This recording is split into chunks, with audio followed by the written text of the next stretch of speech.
Flamengo, hein? Segue firme na liderança do Brasileirão. Foi lá no Beira-Rio, fez 3-1 no Internacional com autoridade. Será que foi uma prévia do que vem aí na quarta-feira? Eu, como treinador, eu quero que seja um amasso os 90 minutos. Meu sonho seria ideal. Que o time não sofresse nenhum chute no gol e que desse 20 chutes no gol e que goleasse todo o jogo. Olha ele aí!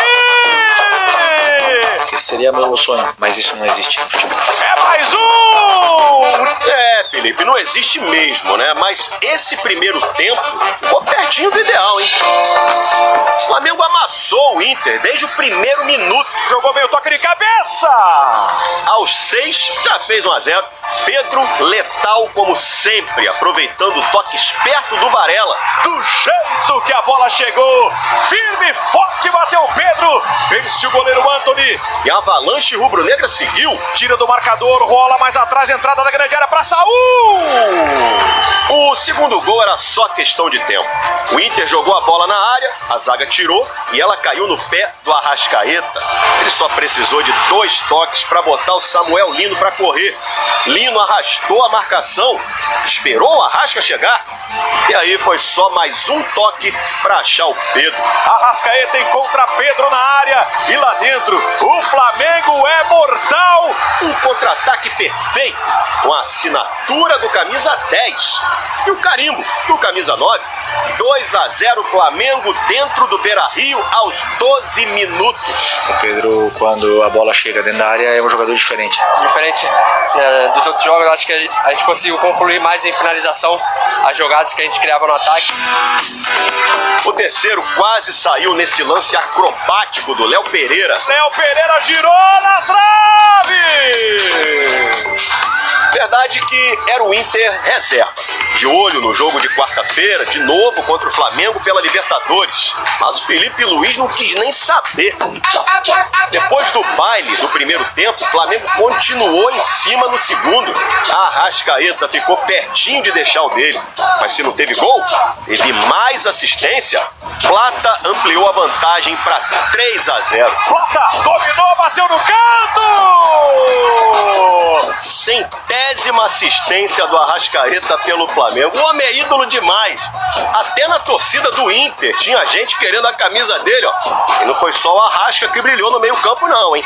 Baita atuação do Jorginho e do Saúl, que foi titular pela primeira vez. O Saúl fez um grande jogo, principalmente essa função do volante, que pra mim na minha equipe é tão importante, é o coração do time. Ele levou bastante o nível da equipe. Com a vitória garantida, Felipe rodou o elenco. Danilo e De La Cruz voltaram depois de um mês fora por lesão. E nos acréscimos teve um golzinho do Inter. Borré, 3-1. Nada que atrapalhasse o domingo do líder do Brasileirão. Que volta ao Beira-Rio na quarta-feira, valendo vaga nas quartas da Libertadores. Primeiro que vai ser um jogo completamente diferente do que foram os outros dois. E temos que fazer um jogo perfeito para poder passar, porque não é fácil jogar aqui e ganhar aqui dentro. Olha, fácil não é, mas jogando assim é meio caminho andado. Bom, Flamengo Internacional você vai ver ao vivo aqui na Globo, quarta-feira, depois de Vale Tudo. Com esses 2 gols contra o Internacional, Pedro chegou a 145 pelo Flamengo. Entrou então na lista dos 10 maiores artilheiros do clube, né? Faltam 12 gols então para chegar ali no Gabigol, 59 para chegar no Romário e o maior artilheiro da parada é o Zico. Lá na frente, 508 gols. Até onde o Pedro pode chegar? Vamos falar agora de mercado da bola. Repito o que eu falei na minha introdução. A nova moda agora é utilizar o Flamengo para poder valorizar alguns jogadores.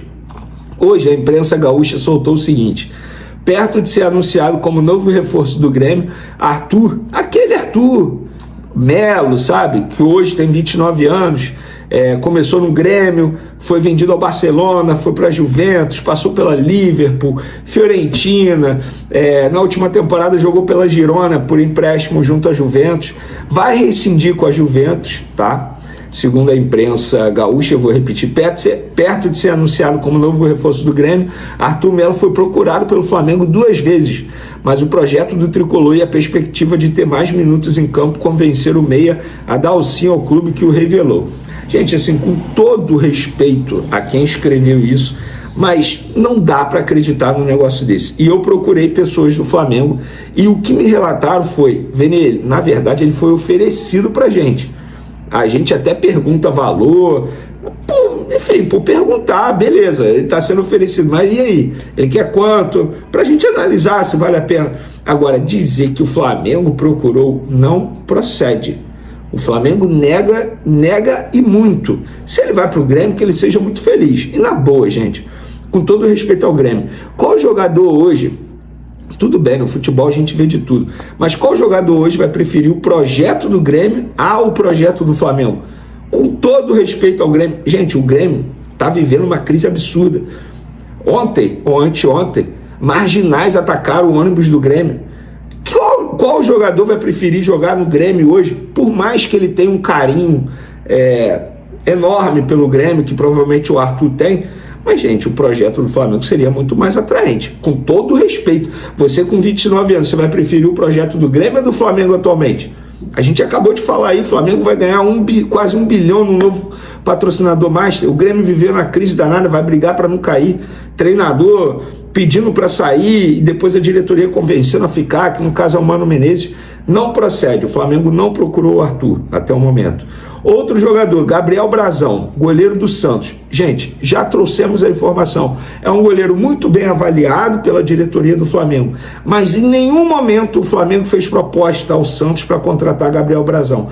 E isso não é só o Flamengo que fala. O Flamengo fala, repete que não fez proposta. Procurei Alexandre Matos, dirigente do Santos, que falou a mesma coisa. Vene, não procede. Em nenhum momento o Flamengo nos procurou, em nenhum momento o Flamengo fez proposta. Se fez para o jogador, a gente não sabe, mas para o Santos não chegou nada do Flamengo. Nada. E repito o que eu falei para vocês. É um jogador muito bem avaliado, claro, é bom goleiro, mas o Flamengo só fez uma consulta e ponto. Não fez proposta, não avançou em nada. Tem gente dizendo que o jogador rejeitou a proposta do Flamengo, que prefere ir para a Europa. Gente, não teve nada disso. E provavelmente, no entendimento da diretoria do Santos, é mais uma cavada do empresário para poder valorizar o jogador e, quem sabe, conseguir uma proposta do exterior. Mas até o momento, o Flamengo nega também que tenha feito proposta. Confessa, ou confirma, na verdade, que é um jogador muito bem avaliado, mas não passou disso até o momento. Primeira coisa, me parece óbvio que está demorando muito a se tomar a decisão. Isso aí é evidente, isso tem que ser mais rápido, ok. O Flamengo tem alguma coisa a ver com isso? Não, esse é um problema do jogador. Como o Paquetá não era problema do West Ham, é problema do jogador. Não está suspenso? Contrata seu advogado e resolve. Não foi o Flamengo que se envolveu. Aí alguém pode dizer, será que o Flamengo está agindo nos bastidores? Eu não tenho essa informação, não tenho como provar isso, então não vou falar isso. Se alguém tem essa informação, fale, prove e apresente que o Flamengo está nos bastidores fazendo com que enrolem e não façam, não definam essa situação do jogador. Houve alguns jogadores que tiveram punição preventiva, mas há jogadores que confessaram envolvimento, outros que havia registros bancários, ou seja, provas robustas. No caso do Bruno Henrique, ele nega, e essas provas não existem, pelo menos não foram ainda apresentadas, tão robustas, enfim, são situações diferentes. Isso tudo tem que ser entendido. E o Rodrigo Matos, nosso colega do UOL, me alertava hoje mais cedo, que naquelas punições lá do pessoal de Goiás para cá, de lá para cá, mudou o presidente do STJD e mudou a procuradoria. Ou seja, a mudança de posição, de postura para cada caso do tribunal pode representar também o fato de serem pessoas diferentes que encaram esse problema de outra forma. E na Inglaterra, que todo mundo cita, a Premier League e tal, o Paquetá continuou jogando um tempão, e foi inocentado.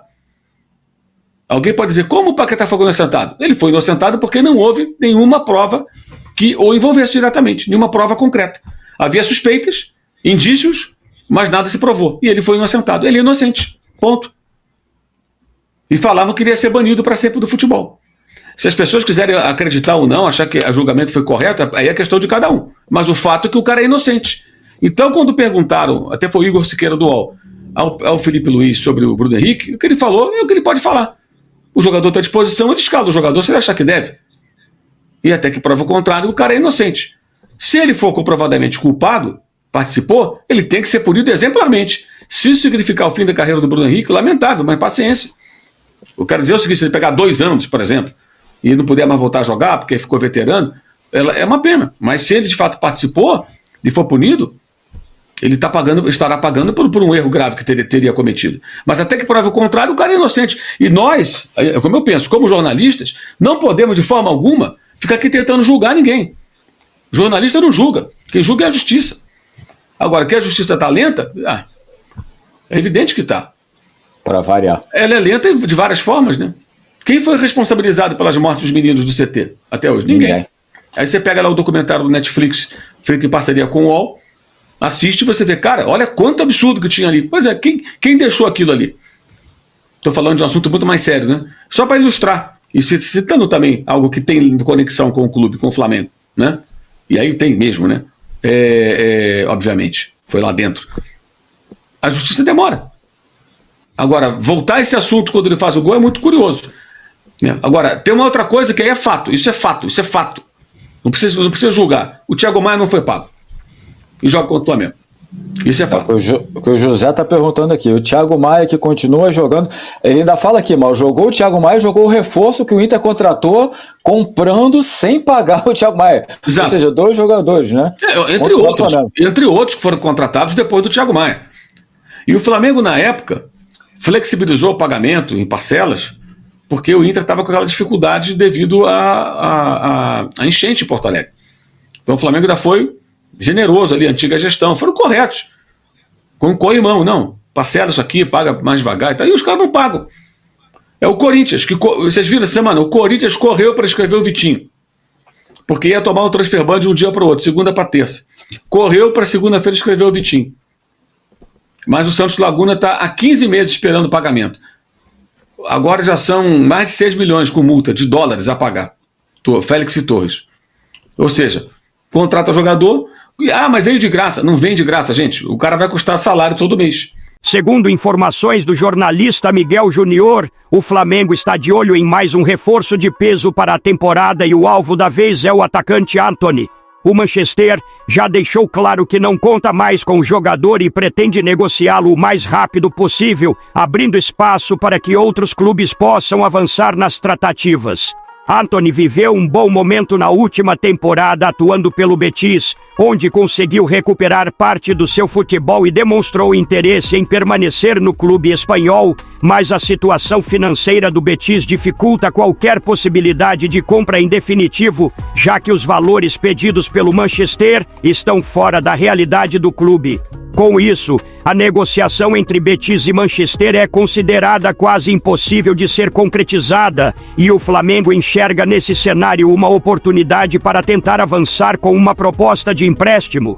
O clube carioca acredita que pode oferecer um projeto atrativo para Antony, principalmente levando em consideração que o próximo ano será de Copa do Mundo e caso o atacante permaneça no Manchester, sem ser utilizado, suas chances de disputar o torneio pela seleção brasileira diminuem drasticamente.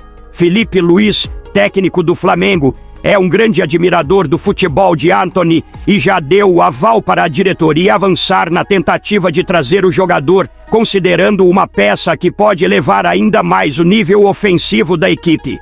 A diretoria rubro-negra avalia que a estratégia do empréstimo, mesmo que com divisão salarial, pode ser a alternativa ideal para viabilizar a chegada do atacante sem comprometer as finanças do clube, e as próximas semanas serão decisivas para entender se o Manchester aceitaria negociar nesses moldes.